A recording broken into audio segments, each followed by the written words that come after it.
Hello বন্ধুরা, আরো একটি নতুন ভিডিওতে আপনাদেরকে স্বাগত জানাচ্ছি। ভিডিওটি অনেক আকর্ষণীয় হতে যাচ্ছে, কেননা এখানে বিশ্বের এমন কিছু পাগল এবং বোকা লোকদের দেখানো হচ্ছে যা দেখে আপনারা হাসতে বাধ্য হবেন। তাহলে চলুন শুরু করা যাক আজকের এই ভিডিও।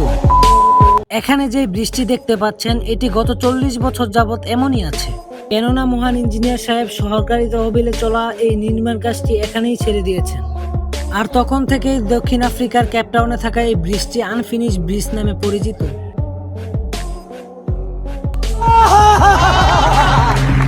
মনে হয় ইঞ্জিনিয়ার সাহেব এই স্টিলের ছাদটিকে মনোযোগ দিয়ে করেননি, এই জন্যই ছাদটি বাতাসকেই সামলাতে পারছে না, শুধুই উপন্যাস হচ্ছে, অর্থাৎ পরিশ্রম আর টাকা দুটাই নষ্ট।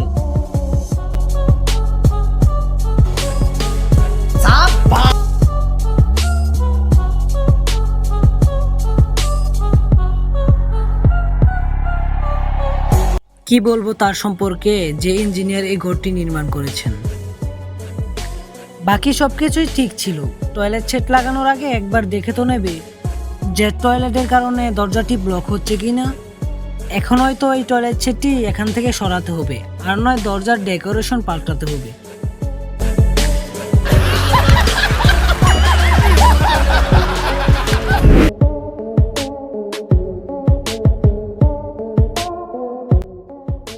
ভুল যখন হয়েই গেছে, তাহলে সমস্যা সমাধান তো করতেই হবে।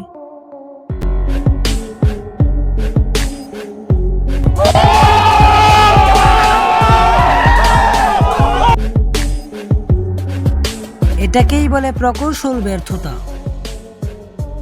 এখানে মালিক তার মালামাল সুরক্ষার জন্য উপরে স্টিলের ছাদ লাগায়, কিন্তু ইঞ্জিনিয়ার সাহেবের উদ্দেশ্য ছিল ভিন্ন।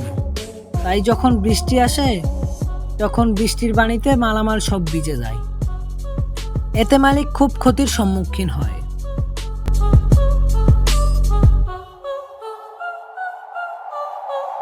এদেরকে দেখে মনে হচ্ছে তারা কারিগরকে টাকাই দেয়নি, তাই কারিগর রেগে গিয়ে তাদের এই হাল করে দিয়েছে।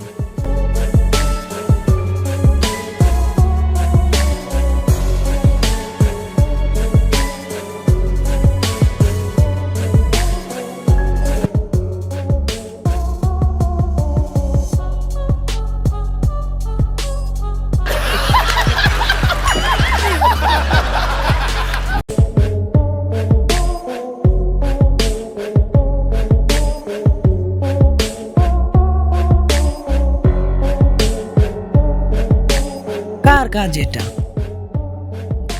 কোনো পাগলেরই হবে বা কমন সেন্স বলেও তো একটি কথা আছে। এখন বলুন, কেউ যদি তাড়াহুড়া করে এটা দিয়ে উঠতে যায়, তাহলে মাথা কি ফাটবে?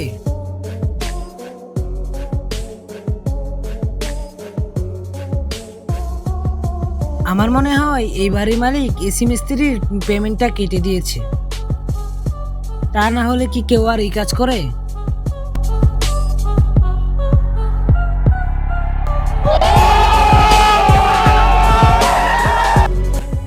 হ্যাঁ, এবার এটা দেখেন, আমার বলার মতো কোনো বাসাই নেই।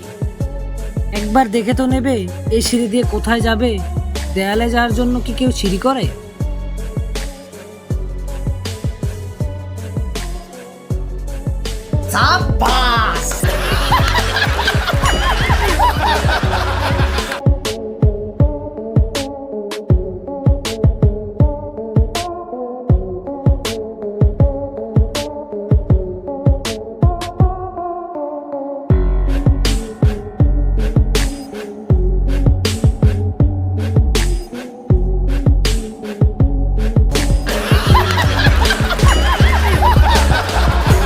সো বন্ধুরা, ভিডিওটি এই পর্যন্তই ছিল। ভিডিওটি ভালো লাগলে লাইক করতে পারো, চ্যানেলে নতুন হলে সাবস্ক্রাইব করতে পারো, এন্ড একটি শেয়ার করে দিও। আল্লাহ হাফেজ।